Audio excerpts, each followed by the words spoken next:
there's kind of two parts to it. One is this sort of the physical, the sort of timing aspect of getting things, two records in sync with one another.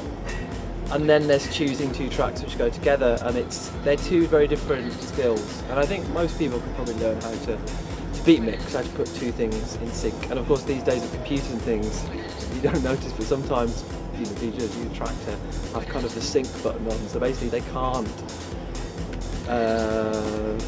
fluff a mix. Things being in time is like, that's okay, but if the notes are wrong of the two records, I'd rather not hear the two records together then, so it becomes a really complicated systems and thinking a lot and lots of preparation, and then trying to tune records by ear in the club, which is quite hard with sound, and it gets, you can't play this record because it won't go in key with that record. And like we were talking about Kieran Hepton, he laughs at me for my ludicrous OCD about pitch.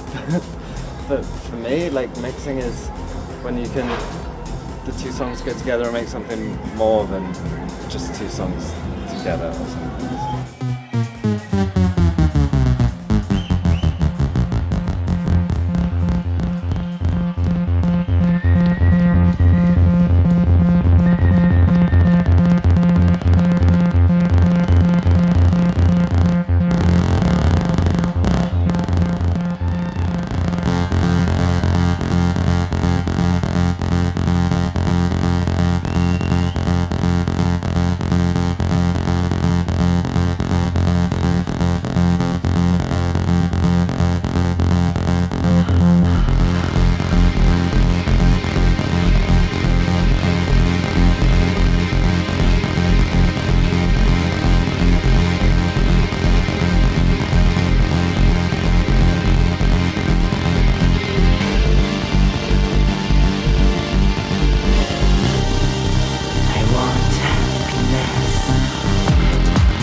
To mix when I was 15. I bought a second turntable to go onto my mum and dad's hi-fi turntable and a little crappy mixer. I just started playing around with it, and I was into hip-hop when I was 15, 16, so I was trying to mix hip-hop and just experimenting with what you can do, really.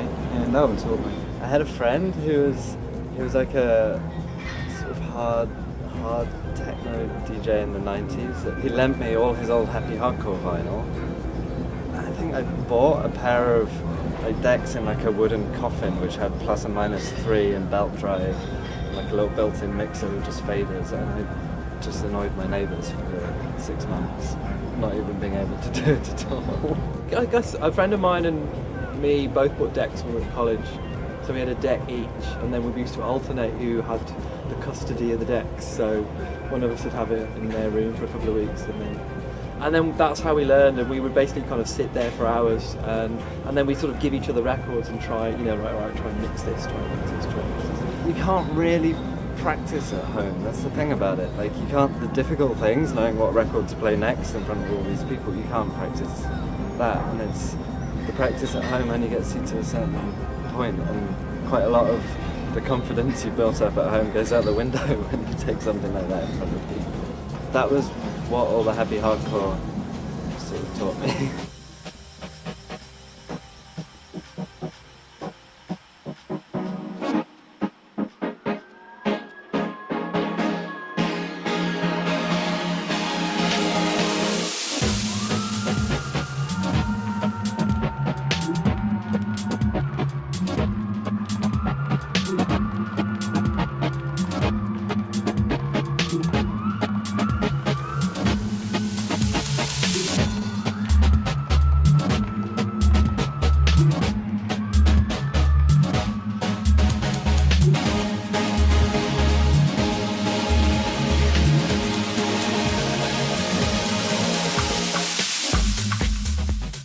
I joked to somebody earlier on this evening that I'm old school, I play CDs. But because it's now got to the point where Traktor is kind of the norm, and if you carry a CD wallet even, you're regarded as something of a dinosaur. Well, I'm using a MacBook running Windows XP. I don't know why, it just works. And I'm using the Arkai APC40, which is an amazing machine because it's built pretty solid. I've got the computer and then the controller that me and my friends have been building, and then some other controllers as well. Now it's getting nerdy. I got a guy from England. He programmed a patch on Macs for Life, it's called. And to say it in a simple way, it allows you to do instant remixes in a way. There are a lot of different effects and you can reloop. I used to love, like 10 years ago, Francois Kevorkian. It was like, I thought it was amazing because he was using 3 turntables and he used to bring a lot of old analog delays with him, and the sounds he was creating live, I just thought it was amazing. There are many technically sort of immaculate DJs, but for me it's the sort of ones that kind of make these musical connections that you wouldn't think normally. My favourites are people like Michael Meyer from Compact and Vance Mag, who's an old friend of mine who plays regularly, we love as well. And they just pull, they pull combinations out that you wouldn't normally expect, but they work musically. So. Like the beat matching is automated, so I don't have to do a lot. It's more about the feeling and just doing effects and stuff. So in general, I'm not very keen about a professional mix. Even a DJ set can be great without perfect mixing, I think, in my opinion. I really love Prince Thomas. I think he's a great DJ, and many people tonight. James Holden is playing. I'm a massive fan. He did a compilation for K7, DJ Kicks compilation, and for me it's one of the best compilations of the year. It's amazing. Even the things I play, I don't really know the names of. I just have little cues in my head, and it's embarrassing. Like I'm a total dilettante about music. It's really, when real serious music fans want to talk to me about music, they find it really frustrating or come away not liking me because I can't remember the things they're talking about.